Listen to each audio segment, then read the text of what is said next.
The cheapest way to slide down a snowy hill is to use a plastic bag or a piece of cardboard. This kind of fun costs only about 10 cents and sometimes it's completely free. But today I decided to buy a lot of sleds. The cheapest sled cost me just $1 and I also bought sleds for $5, $10, $20, $50 and even $100. Each of these candidates will go through our tests to find out which one gives the most emotions and impressions for its price. All the results will be added to our table and we'll be riding down this huge hill right here. There's a lot of fresh snow, definitely enough for everything we have planned. So we grab our shovels and start building the tracks that will help us objectively test each candidate.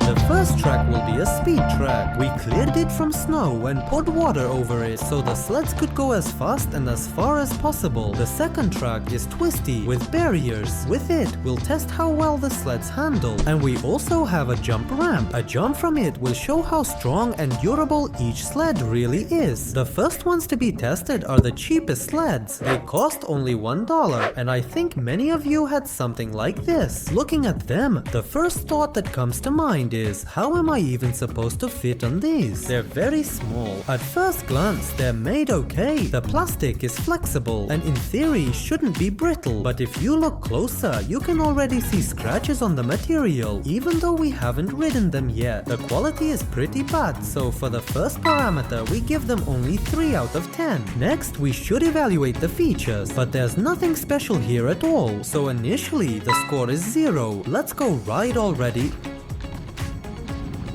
Wait a second, the sled is very light and barely strains your hand, so for features we'll also give 3 points. First, we'll test maximum speed and distance. For safety, we put on a helmet and goggles. We'll measure speed using a GPS speedometer. We put the phone with the app running into a pocket and start the test.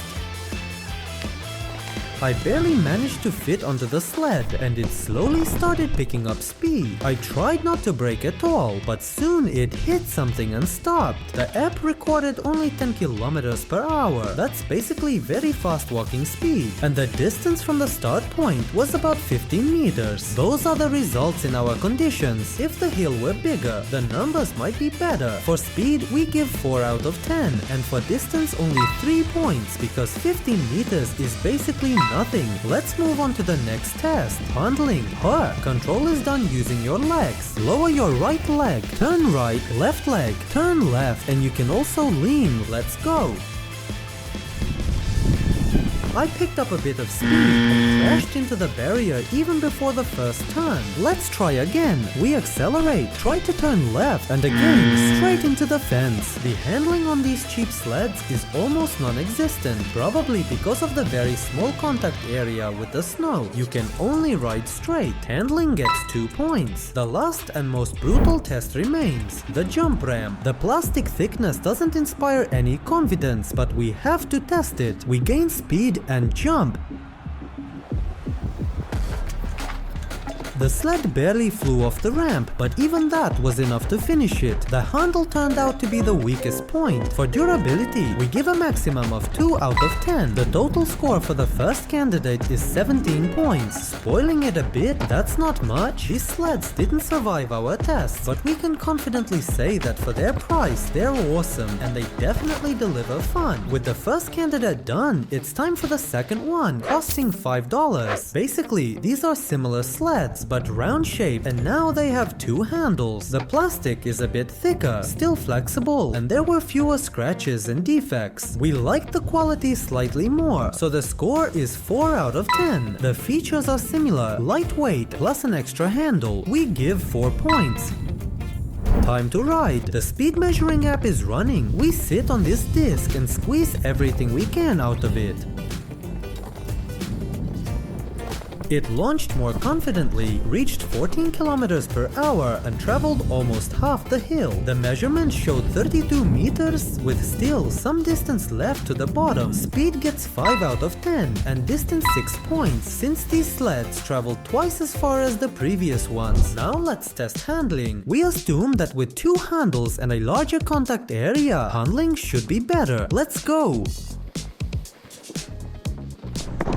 I entered the first turn but failed to exit it. I did ride a bit farther on this disc but still didn't finish the track. The contact area helped, but another issue appeared. These sleds spin more, which makes them harder to control. Overall, the result is slightly better than the previous candidate, so handling gets 3 points. Now the ramp test. I think they'll survive it. Let's go!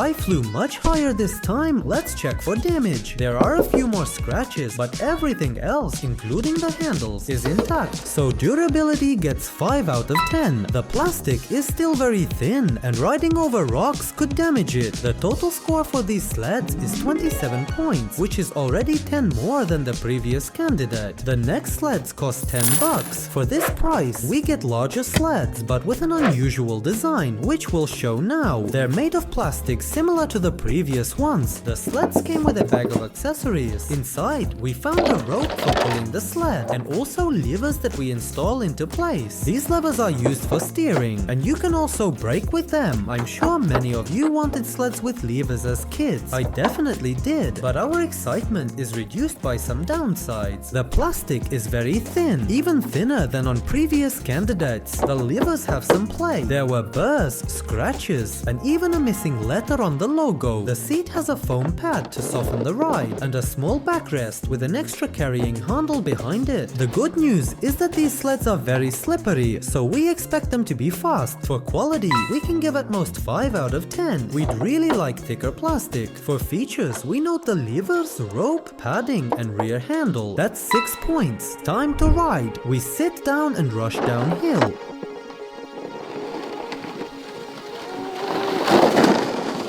These sleds accelerated like a rocket and instantly reached 24 kilometers per hour. And because of the low seating position, it feels even faster. Compared to previous sleds, this was insanely fast, and I almost reached the very bottom. We didn't expect this at all. They covered 70 meters. Speed gets 7 out of 10, and distance also 7. We assume handling should be good thanks to the levers and the ability to help with your legs. The run begins. The first turn is easy, the second one too. The levers do their job, but near the finish I flew off the track. Even so, I liked the handling and there wasn't much left to the finish. However, the seat ripped off. It was held by hot glue, which raises serious durability concerns. We give a handling score and move on to durability. I really doubt these sleds will survive the ramp test, but we have to try. Acceleration and jump. I flew high. Let's see the damage. One lever came off. It didn't break, just detached. The seat is lying on the side, and the worst part is a huge crack on the bottom. You can still ride them, but not for long, so durability gets 3 out of 10. As you can see, budget sleds usually fail in durability. The total score for the $10 candidate is 35 points. If you ride carefully, don't jump, and don't overload them, they'll last 1 or 2 seasons. And during that time, you'll definitely feel all their advantages. The price goes up again, and now we have classic sleds for $20. I think most of you have or had something like these. They're made of metal and should handle heavy loads, but they're also quite heavy. They slide very well. The seat is made of natural wood, the planks are strong, and there's a backrest, so sitting is very comfortable. There's also a handle designed for parents to pull kids, but since we're doing adult experiments, we won't need it. The quality is excellent, 9 out of 10. Features include the metal frame, comfortable backrest and parent handle. That's 5 points. Time to ride and test their performance. A bit scary to be honest. We start the speedometer, sit down and go. The $20 sleds instantly picked up speed and reached 31 kilometers per hour. On sleds, this feels like driving a car at 200. The adrenaline is insane. That's the highest speed so far. Now distance. I traveled 90 meters. Speed gets a solid 8, distance 9, since they almost reached the bottom. Can they handle the slalom? Let's find out. Wow, the sleds enter the first turn with a drift and smoothly move to the second. The narrow metal runners grip the snow like a train on rails. These are the first sleds to complete the track without a single mistake. This type of sliding surface has excellent grip and responds perfectly to leg input. The first 10 out of 10 for handling goes into the table. Now durability. We accelerate and jump off the ramp.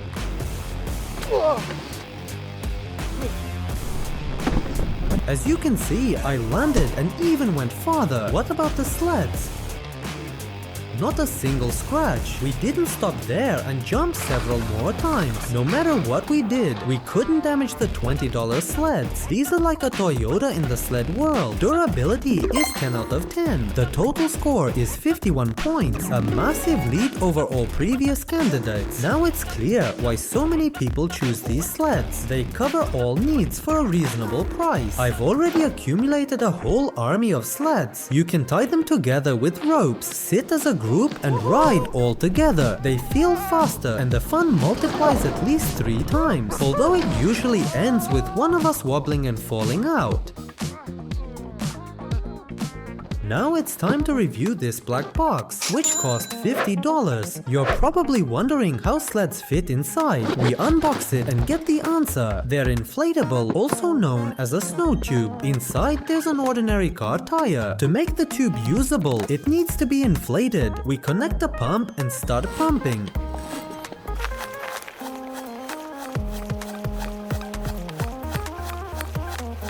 It took way longer than expected and we had to take turns, but as a reward we got an incredibly soft and comfortable ride. The bright and very strong material shouldn't tear. The seams are mostly even, though there were some loose threads, which is a bit unpleasant. The tube slides perfectly.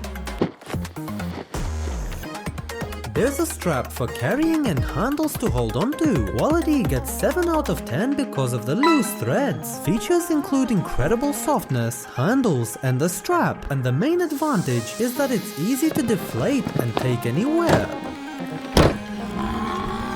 So features get 8 out of 10. Let's test maximum speed. We sit down and go.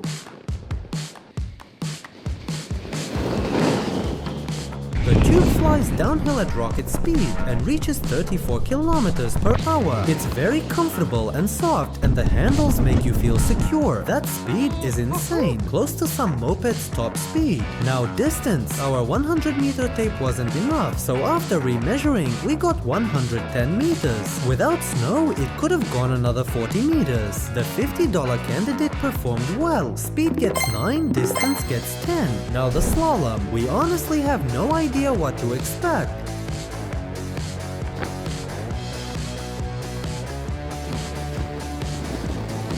I made it through the first turn, but in the second, the tube hit the barrier, bounced off, and kept going. It spun a bit, but I still finished the track. On packed snow, it performs amazingly. The twisty track feels like it was made for it. But it doesn't respond very well to inputs and sometimes spins. Handling gets 7 points. Now the ramp test. This should be interesting.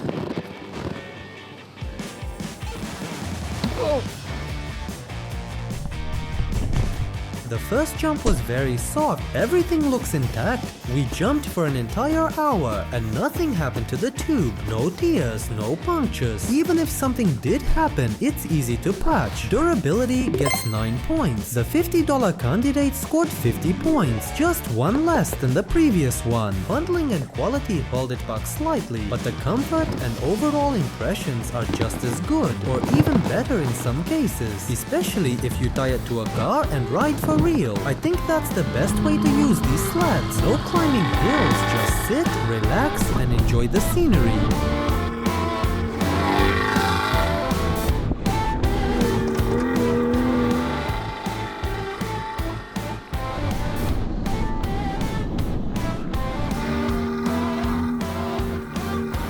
But our experiment continues. Let's look at the most expensive purchase, which cost $100. It's inside this box, so let's unbox it. Inside, there's a large set of parts: frame, skis, seat, plastic panels, steering wheel, springs, stickers, and mounting hardware with tools. Assembly is simple. We didn't even need the manual. Even a child could do it. After decorating it with stickers, we get a real snow bike. It looks awesome and slightly resembles a snowmobile, just without an engine. The frame is metal and shouldn't break. It's also the heaviest of all candidates. At the front there's a spring, but it doesn't actually do anything. It's just decorative, which is disappointing. The plastic is fairly strong and flexible, and the skis are made of thicker plastic. The steering works smoothly with rubber grips and hand guards. The seat is soft and comfortable, though it could be a bit bigger. There's space for your feet, and near them is a simple braking system that works well. At the front ski, there's a pull handle on a rope for transporting the snow bike. Very practical. Quality is good, but not perfect, so 9 points. The main feature is the look. It looks really cool. Steering, brakes, and the pull handle are also features, so 9 out of 10. Time to ride the most expensive sled. We start. The snow bike accelerates well, but doesn't go faster than 24 kilometers per hour. It feels unique to ride and really resembles a snowmobile, minus the engine sound. I reached the bottom, covering 90 meters. That's quite a lot. I also noticed that the steering behaves strangely. Speed gets 7 points since the tube was faster. Distance gets 9. Now the slalom. Let's see how the steering performs. First turn, the snow bike doesn't respond and flies off the track. That was unexpected. We try again, helping with our legs. As you can see, it really doesn't want to obey the steering wheel. Legs play the main role. I barely made it through the track. The problem is that the front ski has almost no grip and goes wherever it wants. We had high hopes for the steering. Handling gets only 4 points. Now the ramp. We accelerate and jump.